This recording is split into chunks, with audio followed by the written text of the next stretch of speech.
मी आपल्या समोर जी काही भूमिका मांडली, सार्वजनिक आरोग्य विभाग वैद्यकीय अधिकारी गट S20 ही जी पद भरतीची जाहिरात स्वतंत्र निवड मंडळाकडून दिलेली आहे, त्या संदर्भामध्ये ज्या काही त्रुटी आहेत, त्या गंभीर त्रुटी आहेत, ही बाब सभागृहाच्या निदर्शनास आणून दिली।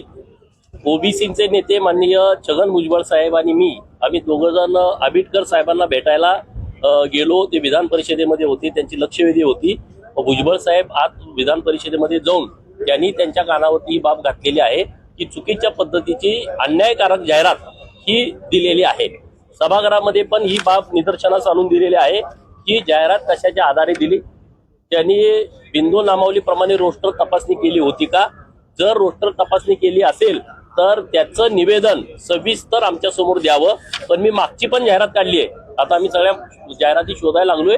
जे काही यातले तज्ञ लोक आहेत त्यांच्याशी बोललो, तिथेही त्यांनी जागा कमी दिल्या होत्या। त्यामुळं अत्यंत चुकीच्या पद्धतीनं ही जाहिरात काढलेली आहे।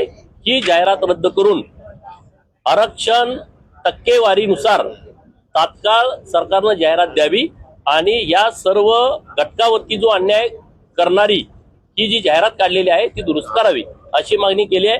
माननीय अध्यक्ष महोदयांनी आदेश दिलेले आहेत की माननीय मंत्री महोदयांनी या संदर्भातलं निवेदन सादर करावं।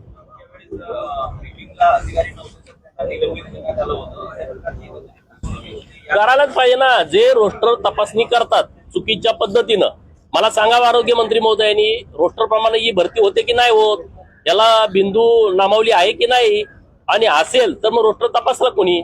इतकी मोठी तफावत कशी काय असू शकते की 4-5 प्रवर्गामध्ये 0-0 जागा, असे कसं काय असू शकतं? मग ते कोण आहे? डॉक्टरांची यादी द्या आमच्याकडं।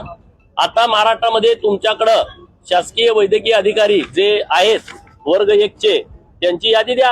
अ गटात किती अधिकारी डॉक्टर आहेत आणि एकूण कुठल्या प्रवर्गातून ते आलेले आहेत, आम्हाला सगळं माहिती द्या। हे असं चुकीचं काम आम्ही होऊ देणार नाही। आम्ही या विषयावरती शेवटपर्यंत प्रयत्न करू आणि जाहिरात दुरुस्त करून घेऊ। तर दुसरीकडे सांगली जिल्ह्यामध्ये आज पंचायत समितीच्या जागा आहेत त्या भरलेल्या गेल्या पाहायला मिळतात। त्यामध्ये विशेष करून 6 पैकी 6 जागा महाविकास आघाडीने ताबा घेतलेला आहे। विशेष मिरज मध्ये देखील आहे तो भाजपचा मसला असला, मात्र त्या ठिकाणी देखील ही गोष्ट खरी आहे। मिरज मध्ये भारतीय जनता पार्टीचे उमेदवार हे 8 निवडून आलेले आहेत आणि अन्य काही पक्षाचे उमेदवार आहेत, परंतु शिवसेना शिंदे साहेबांची जी मुख्य शिवसेना आहे त्यांचे 2 सदस्य निवडून आले होते, परंतु त्यांचं काही अपहरण होणं वगैरे, त्यांच्या केसेस वगैरे दाखल झालेले आहेत, तर त्याच्यावरती योग्य निर्णय येईल। लोकशाही मराठीने यवतमाळमध्ये पोलीस ठाण्यामध्ये दरवाजे बंद टेबलावर पोलीस झोप काढत असताना पाहायला मिळाले, मात्र या संदर्भात कारवाई कुठली पोलिसांवर झालेली नाही।